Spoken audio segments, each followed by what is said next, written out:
Baik, assalamualaikum warahmatullahi wabarakatuh.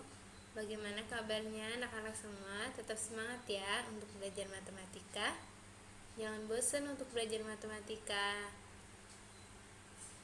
Oke, untuk kali ini yang akan kita bahas yaitu tentang pembagian ruas garis dalam bangun ruang dan proyeksi ortogonal suatu vektor pada vektor lain.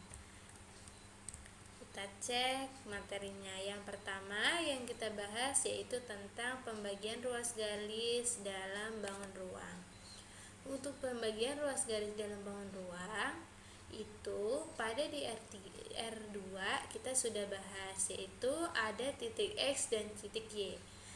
Namun untuk yang di bangun ruang kita tambah dengan Z, karena bangun ruang itu memiliki yaitu 3 titik untuk membentuk suatu ruang. Maka untuk mencari XP-nya sama seperti yang di catatan saat di vektor R2, yaitu untuk mencari XP berarti N XA ditambah M XB diseper M plus N. Kemudian untuk mencari YP berarti N YA ditambah M YB per M plus N. Lalu untuk ZP-nya N ZA ditambah M ZB per M plus N. Mari kita lihat contohnya. Untuk contoh soalnya, diketahui titik K 12,-3,6 dan L-nya itu 2,5,-2. Jika titik A terletak pada perpanjangan KL dengan perbandingan KL banding LA itu adalah 2:3, maka tentukan koordinat dari A. Untuk yang di perpanjangan, jangan lupa ketika yang di perpanjangan perbandingannya ini harus kita rubah dulu ya. Kita rubah dulu karena dia berada di ujung perpanjangan titik A-nya. Maka kita peroleh di sini KA banding AL. Diingat-ingat ya, untuk ketika yang ditanyakan koordinat A berarti huruf A-nya berada di tengah-tengah dan diulang sebanyak 2 kali. Maka panjang K ke L aja 2, berarti kalau panjang K sampai A itu berapa? 2 tambah 3, maka ketemunya 5. Kemudian A ke L, dari A balik lagi ke L. Kalau L ke A nya 3, berarti A ke L itu kan berbalik arah, jadi negatif 3. Maka diperoleh M nya adalah 5 dan N nya adalah min 3. Setelah itu kita masukkan ke rumus X, Y, dan Z. Untuk di sini, maaf, ini A, ini P ya. Karena ini yang ditanyakan koordinat A, maka diganti A aja nggak apa-apa ya. Maaf, ini belum diganti. Untuk XA-nya itu seperti yang tadi rumusnya, NXA ditambah MXB per M plus N. N-nya berapa di sini? Min 3. Kita tulis min 3. XA, X yang ada di titik yang pertama. Berarti 12. 3 dikalikan 12, min 3 kali 12 min 36 ditambah MXB. M-nya adalah 5, kemudian X dari B atau titik X yang kedua. Ketemunya adalah 2, maka 5 kali 2 sama dengan 10. Kemudian 5 ditambah min 3, berarti hasilnya adalah 2. Lalu min 36 ditambah 10, hasilnya min 26 per 2. Min 26 per 2 itu adalah 13. Untuk YP-nya sama, rumusnya N YA ditambah M YB per M plus N. N-nya adalah ketemu min 3, kemudian YA atau titik Y yang pertama itu min 3 ditambah M-nya 5 dikalikan dengan YB atau Y yang kedua. Min 3 dikalikan min 3 berarti 9, 5 kali 5 25. Bawahnya sama ya, langsung 2. 9 tambah 25 ketemunya 34, bagi 2 yaitu 17. Kemudian untuk yang Z berarti NZA ditambah NZB. Ini ya titik yang ketiga, ini disebut dengan Z. Ini X, Y, Z, X, Y, Z. Berarti N-nya adalah min 3 dikalikan ZA atau Z yang pertama itu 6 kemudian M-nya 5 dikalikan Z yang kedua min 2. Maka min 3 kali 6 min 18 dikurang dengan 5 dikalikan min 2 berarti min 10. Hasilnya min 28 bagi 2 ketemunya adalah min 14. Jadi di sini ketemu koordinat A yaitu X-nya adalah min 13, ini diralat ya, ini min 13. Kemudian Y-nya adalah 17 dan Z-nya adalah min 14.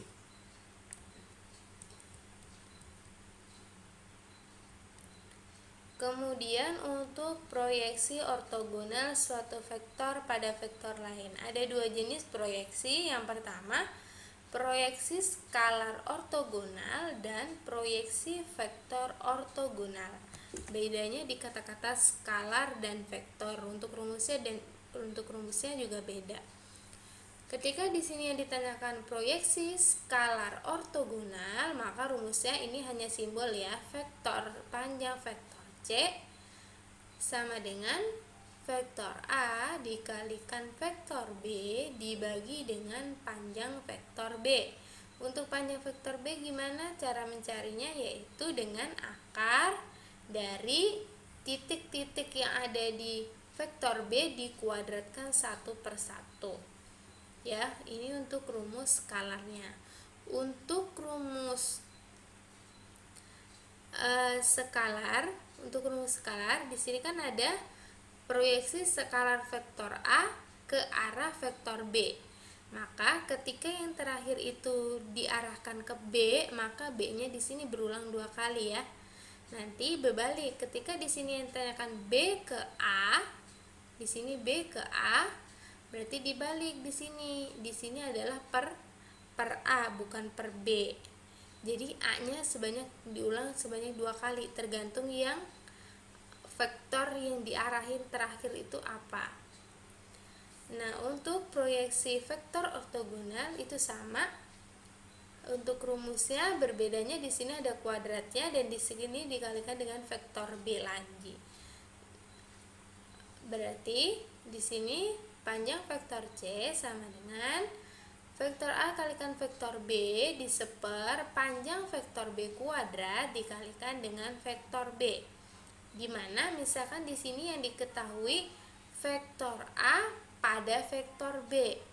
Seperti yang tadi ya, vektor A ke arah vektor B, berarti B-nya diulang 2 kali. Kalau ini sama, vektor A pada vektor B, berarti B-nya ini diulang beberapa kali sesuai dengan rumus. Nanti kalau misalkan di sini vektor B dikalikan vektor B pada vektor A, berarti di sini diganti dengan huruf A, di sini juga diganti dengan huruf A. Untuk yang atasnya tetap ya, yang berubah yang bawah dan samping kanannya ini. Kali ini juga sama, yang berubah yang bawahnya aja. Untuk yang atas tetap A kali B itu tetap. Yang berubah hanya yang bagian yang bawahnya saja. Oke, dapat dipahami? Agar kalian lebih memahaminya, di sini ada soal untuk kita bahas bersama-sama ya. Kita bahas bersama-sama. Contohnya, misalkan di sini diketahui vektor A-nya ada 3i dikurang 4j ditambah 12k. Dan vektor B-nya adalah 4i ditambah 3j dikurang 5k. Yang ditanyakan adalah proyeksi skalar vektor A pada vektor B. Vektor A pada vektor B. Oh, berarti B-nya yang diulang 2 kali nih, karena yang ditanyakan adalah menuju ke B. Ya, B-nya itu pasti lebih dari 1. Oke, kita gunakan rumusnya ini ya, kalau skalar. Untuk yang kedua, itu proyeksi vektor ortogonal dari vektor B pada arah vektor A.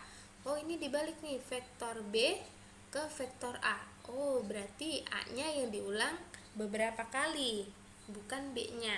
Berbeda dengan rumus ini. Oke, kita perhatikan pembahasan soalnya. Untuk yang pertama itu diketahui misalkan 3e min 4j tambah 12k dan vektor B nya 4i tambah 3j min 5k. Yang ditanyakan proyeksi skalar ya. Kalau proyeksi skalar dia nggak ada kuadratnya yang disepernya. Karena yang ditanyakan vektor A pada arah vektor B, berarti A dikalikan B, bawahnya juga B lagi. Kita kalikan satu-satu, I dengan I, J dengan J, K dengan K. Berarti 3 dikalikan 4 ditambah min 4 dikalikan dengan 3 ditambah 12 kalikan min 5 diseper panjang vektor B. Panjang vektor B kita lihat di sini 4 kuadrat ditambah 3 kuadrat ditambah min 5 kuadrat. Maka ketemu 12 diambil 12 dikurang dengan 60. Maka hasilnya min 60 per 16 ditambah 9, 25 tambah 25, 50 bisa dipecah jadi 25 kali 2 atau 5 akar 2. Seperti yang sudah dibahas waktu kelas 1 juga, ketika ada akar di bawah kita harus kalikan dengan sekawannya. Maka kita kalikan dengan sekawannya, kalikan dengan 5 akar 2 per 5 akar 2. Yang atas kali atas, bawah kali bawah. Min 60 kalikan 5 akar 2, tetap kita pecah. 5 kalikan 5, 25 akar kalikan akar berarti 2. Maka ketemunya adalah di sini bawahnya 50, yang atas adalah min 300. Berarti min 300 dibagi dengan 50 ketemunya adalah min 6 akar 2. Untuk pembahasan yang B itu misalkan di sini diketahuinya sama ya. Kemudian yang ditanyakan berbeda. Di sini vektor ortogonal. Proyeksi vektor ortogonal. Kalau tadi proyeksi skalar.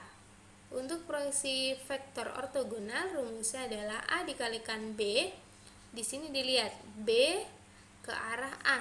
Oh, berarti A-nya yang diulang sebanyak 2 kali, yang bagian bawah dan kanan, ya. A-nya yang double banyak nih karena menuju ke A. Berarti vektor A kalikan vektor B sama yang sini tadi ya. Hasilnya min 60 sama persis karena soalnya sama. Kemudian panjang vektor A. Panjang vektor A yaitu adalah 3 kuadrat ditambah min 4 kuadrat. Kok gak ada akarnya, Bu? Karena akar dikuadratkan itu jadi habis, atau akar itu kan pangkat setengah dikalikan 2 berarti setengah kalikan 2 berarti 1. Jadi tinggal yang di dalam akar ini aja, karena akar ketemu kuadrat itu habis ya. Maka vektor A nya kita peroleh ini 3 kuadrat tambah min 4 kuadrat tambah 12 kuadrat dikalikan vektor A. Vektor A nya ini kita tulis kembali. Maka di sini diperoleh min 60 per 169. Ketika gede nggak bisa disederhanakan, ya sudah cukup sampai di sini nggak apa-apa ya. Kalau bisa disederhanakan, sederhanakan, nanti dikalikan ke dalam satu-satu perkalian pelangi.